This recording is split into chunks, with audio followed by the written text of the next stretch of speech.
and all around the world. And he just asked this question. We're a young family. They'd like to get some input about how this should be ordered. You got God, work, finances. I think that. So I'm just trying to understand the question here. You got God, and then work and finances. You got church, family. What should be first? Stuff like that. What if I work on the weekend, and that kind of thing. I mean, I think, and you guys help. I'll jump in, and you guys help me. I think there's no doubt your relationship with God has got to be first. I mean, that's got to be number one. And God is, that's a relational aspect to God. That's your quiet time. And by quiet time, that's a mysterious word, but all it means is spending some time focused on Him. And here's the deal. We've been doing devotions at 5 o'clock in the morning. We're going to change the time on the weekend to 7:30, so we can all sleep in, but or we can't all. I know some of you have to go to work. Please don't write me a letter. But so God's first, the relational aspect, and I think that I would put family next.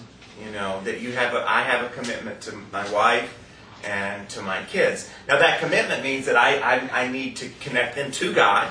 So it's not quite like 1, 2, 3. I mean, my kids, I want to teach them God personally, Stephanie and I, but I also want them to experience the student ministry and that kind of thing. And I would put, when it comes to church and when it comes to work, here's what I think about work, is you have to find your calling. Whatever that is, and that doesn't necessarily mean calling work at church, right? You just need to be in love with what you do. Right. I think God has caused all of us to be a part of something, whether that be coaching or a CEO of a company or as a restaurant or whatever. But when work begins to rob you from all those other things, then I think it's time to start looking for a different place to work. I mean, I would never want to work somewhere that robbed me of my relationship with God, my relationship with my family, and my ability to do life with people in the community church. And that doesn't mean you may work on Sunday.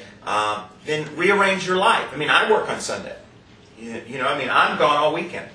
I mean, I'm not here for my family. I'm not, but I make sure that then I have Friday or I have Monday. So I just think I would not let work rob me from any of those three things. I think what you said, the very first thing you said, is important, because I see in my life that if I let my time with God begin to slip away and not become number one, everything else is affected.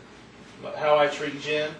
I even see, it's weird sometimes how I sense things that happen that I don't know if would happen if I was walking closer with God. Just frustrations that.